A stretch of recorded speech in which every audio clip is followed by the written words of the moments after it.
Hello, I am Vaishvi, and with me I have my teammates Ashwini and Gokul, and we are going to present our project on deep learning based classification of respiratory diseases from lung sound recordings.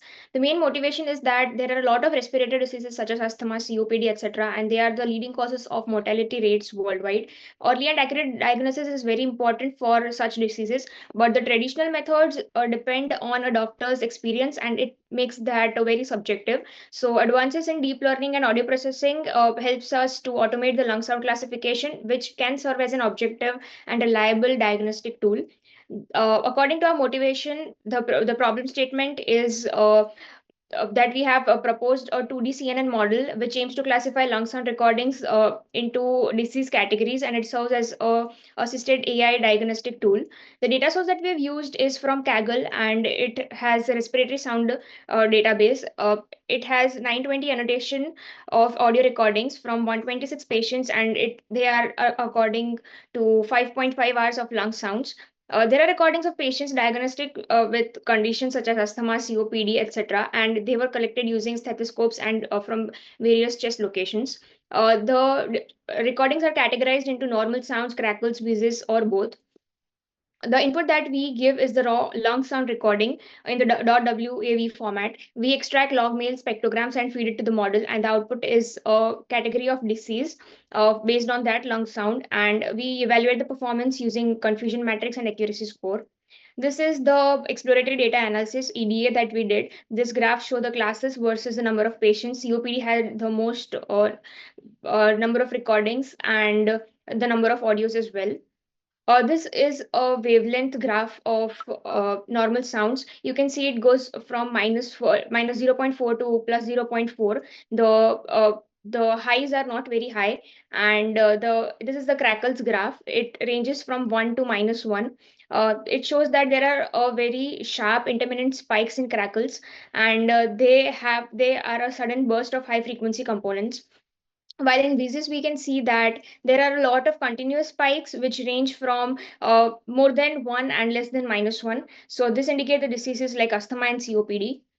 So this is the distribution between different counts, like between female and male, and we can see that the ratio of male is more than female. And second graph shows the distribution of age between different people, like the count of people in childhood is more and another in older adults.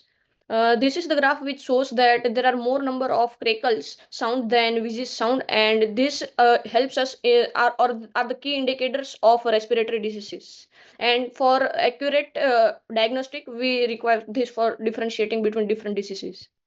This was the baseline methodology which we followed for BiLSTM, like loaded the data set and did some exploratory data analysis on the data. Then we extracted the features from the audio using MFCC features and reset the data, and then trained LSTM, and then evaluated the data using results using accuracy, precision, recall, F1 score, and also displayed the classification report for the same.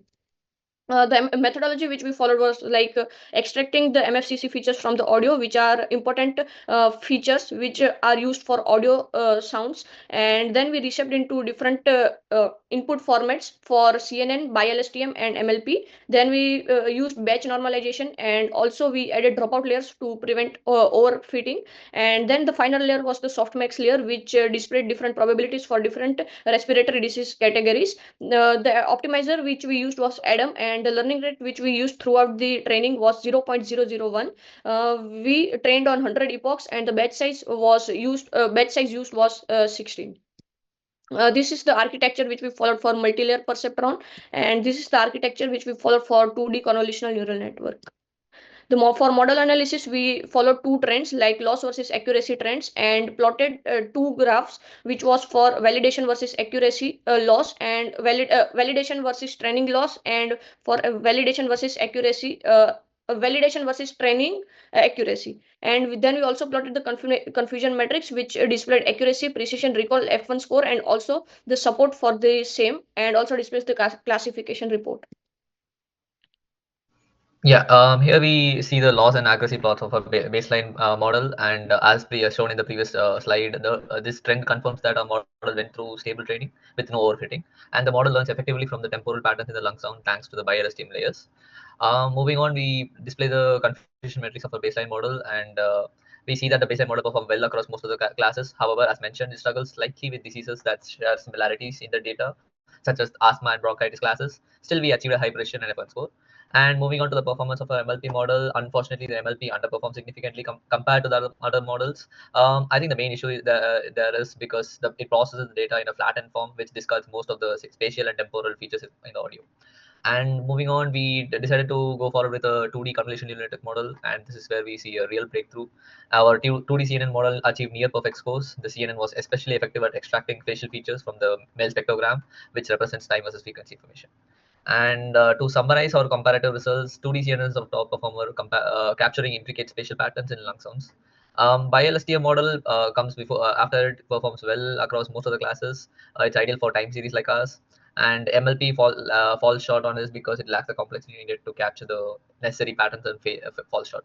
And prior work, me and Vaishvi have experience in convolutional neural networks and time series data, while Ashwini has previously worked on audio classification, which is especially useful in this task.